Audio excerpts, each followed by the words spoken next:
வணக்கம். நான் உங்கள் அன்பான சயின்டிபிக் வேதிக் அஸ்ட்ராலஜர் அஸ்ட்ரோ ரஞ்சி பேசுகிறேன்.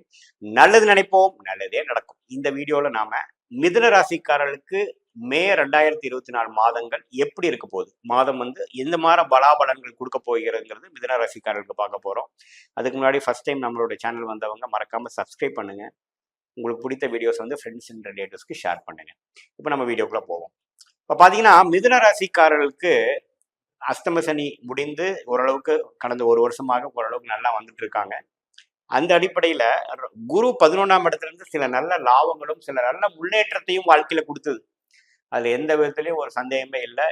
வயது வித்தியாசம் பார்க்காமல் இல்லாமல் 7க்கும் 10 குடைவன் 11ஆம் இடத்துல இருந்து நல்ல ஒரு முன்னேற்றத்தையும் அவங்களுடைய விஷயத்தையும் ஒரு சிறப்பான ஒரு ப்ரோக்ரஸையும் கொடுத்த ஒரு ஆண்டாக நம்ம எடுத்துக்கணும். மே 1ஆம் தேதி என்ன ஆகுதுன்னா அந்த குரு 12ஆம் இடத்துக்கு வரார். சில மாற்றத்தை கொடுக்கக்கூடிய ஒரு விஷயமா வருகிறார். அடுத்த படிநிலை, வாழ்க்கையின் அடுத்த படிநிலைக்கு நம்ம மாற போறோங்கிறது நம்ம தெரிஞ்சுக்கணும். ராகு 10ஆம் இடத்திலும், கேது 4ஆம் இடத்திலும், சனி 9ஆம் இடத்தில் இருக்கிறது உங்களுக்கு தெரியும். அந்த ஆண்டு கிரகங்கள் எந்த மாற்றமும் இல்லை. அதே சமயத்துல ராசி அதிபதியாகிய புதன் பாத்தீங்கன்னா 10ஆம் இடத்துல ராகுவோடையும் செவ்வாயோடையும் இருக்கிறார். இதுவரை கடந்த ஒரு மாதமாக ஏப்ரல் மாதம் ஒரு கிளாரிட்டி இல்லாமல், சில எடுத்த காரியங்கள் கரெக்டா போகாமல், சில தப்பான முடிவுகள் எடுத்து தப்பிச்சு கஷ்டப்பட்டு இப்போ நம்ம டிராவல் ஆகிட்டு இருக்குங்கிறதா உண்மை. ஏன்னா நம்ம ராசி அதிபதி நீச்சமாகி செவ்வாய் ராகுவோட சேர்றது ஒரு மிகவும் கடுமையான ஒரு டைம். ஸோ நீங்கள் கொஞ்சம் எல்லா விஷயத்துலையும் கேர்ஃபுல்லாக இருக்க வேண்டிய ஒரு டைமாக தான் கடந்த ஏப்ரல் மாதம் தான் இருந்தது. இப்போ பார்த்தீங்கன்னா மே 10ஆம் தேதிக்கு அப்புறம் அந்த ஒரு பேட் காம்பினேஷன்லேருந்து விலகிறார். யாரும் உங்கள் ராசி அதிபதி நீச்சத்திலேருந்து வெளியில வர்றது ஒரு விஷயம், செவ்வாய் பாதிப்புலேருந்து வெளியில வர்றது ஒன்று, 2வது விஷயம், ராகு பாதிப்புலேருந்து வெளியில வர்றது 3வது விஷயம். 4வது விஷயம் என்னன்னா 11ஆம் இடம்ங்கிற லாபஸ்தானத்துக்கு வர்றது அருமையான விஷயம்.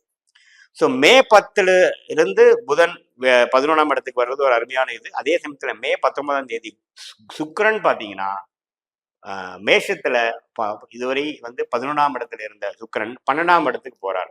ஸோ அந்த 10ஆம் தேதியிலிருந்து 19ஆம் தேதி வரைக்கும் சுக்கிரனும் புதனும் 11ஆம் இடங்கிற லாபஸ்தானத்தில் இருக்கிறது அருமையான விஷயம். இந்த மாதிரி டைம்ல சில முடிவுகள், சில விஷயங்கள் நீங்க பண்ணலாம்.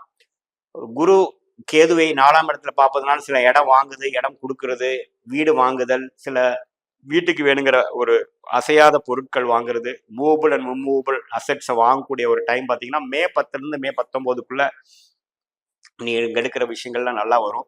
அதே சமயத்துல மே 19ஆம் தேதிக்கு அப்புறம் சுக்கிரனும் குருவோட சேர்ந்து 12ஆம் இடத்துல இருந்து நல்ல சுப விரைகளை கொடுக்கக்கூடிய ஒரு டைம் இருக்கு. ஸோ பாத்தீங்கன்னா மே 10ல இருந்தே நல்ல டைம் தான். அதே சமயத்துல பாத்தீங்கன்னா சூரியன் பாத்தீங்கன்னா மே 14ஆம் தேதி அவரும் 12ஆம் இடத்துக்கு போய் மே 19க்கு அப்புறம் சுக்கிரன், சூரியன், குரு எல்லாமே 12ஆம் இடத்துக்கு கனெக்ட் ஆகி 6, 8, 4ஆம் இடத்தை குரு பார்க்கிறார். ஸோ இது என்ன காமிக்குதுன்னா ஒரு ஒரு லோன் வாங்கி சில விஷயத்தை அபிவிருத்தி பண்ணிக்கிறது, பிஸ்னஸ் இம்ப்ரூவ் பண்ணிக்கிறது, ஒரு ஆடம்பர செலவு பண்றது, ஒரு அசட் வாங்குறது, ஒரு வண்டி வாகனம் வாங்குறது, ஒரு இடம் வாங்குறது, வீட்டை அப்கிரேட் பண்றது, இது மாதிரி சில விஷயங்கள் கண்டிப்பாக கொடுக்கக்கூடிய ஒரு மாதமாக மே மாதம் கட்டாயம் உண்டு. ஏன்னா குருவே பார்த்தீங்கன்னா 4ஆம் இடத்துல இருக்கக்கூடிய கேதுவை பார்க்கிறார். அதே சமயத்தில் சுக்கிரனும் குருவோட சேர்றார். அதே சமயத்தில் சூரியனும் வரும்பொழுது பார்த்தீங்கன்னா எல்லாமே சுப செலவுலாம் செய்வது மிகவும் நன்று. ஃபாரின் போகணும்னு நினைச்சிட்டு இருக்கிறவங்க, விசா கிடைக்கலன்னு நினைக்கிறவங்களுக்குலாம் இந்த மாதம் கண்டிப்பாக, குறிப்பாக செகண்ட் ஆஃப் கிடைக்கக்கூடிய அமைப்பு பரிபூர்ணமாக மிதுன ராசிக்காரர்களுக்கு உண்டு. இதுவரை மேரேஜ் விஷயங்கள் இழுத்துட்டு இருக்கிறவங்களுக்கு நல்ல ஒரு அமைப்பு வரக்கூடிய அமைப்பு உண்டு. அதே சமயத்துல கடந்த ஏப்ரல் மாதம், மே மாதத்தோட கடைசியிலேருந்து ஏப்ரல் மாதம் ஃபுல்லா ஒரு மென்டல் கிளாரிட்டி இல்லாம அலைச்சலும், தேவையில்லாத சில உடல் உபாதைகளும், வலிகளும், சில பேருக்கு சடனா ஒரு வெட்டுக்காயம் பட்டுது, அது மாதிரி சில விஷயங்கள்லாம் நடந்திருக்கும். அதெல்லாம் தாண்டி கொஞ்சம் நல்ல விஷயத்துக்குள்ள கொஞ்சம் கிளாரிட்டியாக ஒரு உறுதியான முடிவு எடுக்கக்கூடிய விஷயமாகவும், வாழ்க்கைக்கு அடுத்த வரக்கூடிய வாழ்க்கைக்கு தேவையான முதலீடுகளும் ஒரு நிலையான வருமானம் வரக்கூடிய விஷயமாகவும், ஒரு ஆல்ரெடி வேலையில் இருக்கிறவங்களுக்கு இன்னொரு செகண்டரியான இன்னொரு இன்வெஸ்ட்மெண்ட் பண்ணி அது மூலமா ஒரு செகண்டரி இன்வெஸ்ட்மெண்ட் பண்ணக்கூடிய செகண்டரி இன்கம் ஜென்ரேட் பண்ணக்கூடிய ஒரு யுக்திகளும், தொழில் பண்ணிட்டு இருக்கிறவங்களுக்கு ஒன்றுக்கு மேற்பட்ட 2 விதமான சோர்ஸ் ஆஃப் இன்கம் கொண்டு வரக்கூடிய அமைப்புகளும் கொடுக்கக்கூடிய ஒரு அருமையான ஒரு மாறுதல்கள் நிறைந்த ஒரு மாதமாக இருக்கிறது.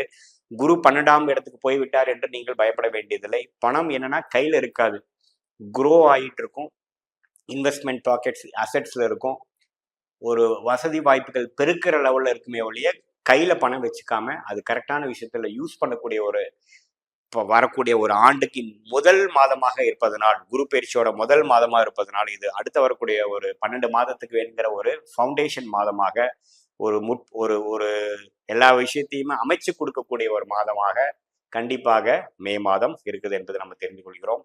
ஆனால் மிதுன ராசிக்காரர்கள் இந்த சேஞ்சஸை வந்து கரெக்டாக பிளான் பண்ணி, குறிப்பாக மே 10ஆம் தேதிக்கு மேலே சில விஷயங்கள் முடிவெடுத்து ஜெயிக்க வேண்டும் என்று நான் கேட்டுக்கொள்கிறேன். இப்ப பாத்தீங்கன்னா இதுவரைக்கும் நம்ம பார்த்துட்டு இருந்த பலன்லாம் பொது பலன்கள். அதாவது கோச்சாரத்துல வந்து ஆண்டு கிரகமாகிய ராகு, கேது, குரு, சனி எப்படி இருக்கிறாங்கன்னு பொறுத்தும், மாத கிரகங்கள் என்று சொல்லப்படுகிற சுக்கிரன், புதன், செவ்வாய் இது மாதிரி கிரகங்கள் சூரியன்லாம் எப்படி இருக்கிறாங்கிற பொறுத்து தான் நம்ம கோச்சாரத்துல பலன் எடுக்கிறோம். பட் உண்மையான விஷயம் பாத்தீங்கன்னா உங்களுடைய ஜென்ம ஜாதகத்துல உங்களுக்கு கிரகங்கள் எப்படி இருக்குது, நீங்க என்ன லக்னம், எந்த சாரத்துல எந்த நட்சத்திரத்துல ஒரு கிரகம் இருக்குது, ஆட்சி உச்சங்கள் எப்படி இருக்கிறது, தசாபுக்திகள் எப்படி போயிட்டு இருக்குது, இப்போ கரண்ட்ல என்ன தசாபுக்திகள் நடப்புல இருக்குதுங்கிற பொறுத்து தான் துல்லியமான பலன்கள் எடுத்து இந்த கோச்சார பலன்களும் இந்த தசாபுக்திகளும் மிக்ஸ் பண்ணி பார்க்கணும்.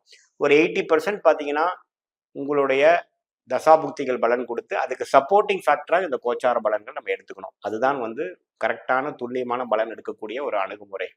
ஸோ நம்ம எதுக்கு இது பார்க்குறோம் அப்படின்னு பார்த்தீங்கன்னா, பொதுவாக இப்போ இருக்கக்கூடிய இந்த மாத காலத்துக்கு எப்படி வந்து உங்களோட அமைப்புகள் இருக்கு, சாதகமாக இருக்கிறதா, சாதகம் இல்லாமல் இருக்கிறதான்னு பார்க்குறோம். உங்களுக்கு சாதகமான தசாபுக்திகள் போகிறப்போ நல்ல பலன்கள், நான் சொல்லக்கூடிய பலன்கள் கொஞ்சம் தூக்கலாகவும், சாதகமற்ற தசாபுக்திகள் போகும்பொழுது நான் சொன்ன சாதகமற்ற பலன்கள் கொஞ்சம் அதிகமாகவும், சாதகமான பலன்கள் குறைவாகவும் இருக்கும் என்பதை நீங்கள் அறிந்து கொள்ள வேண்டும். மீண்டும் மற்றொரு காணொலியில் சந்திப்போம். நன்றி, வணக்கம்.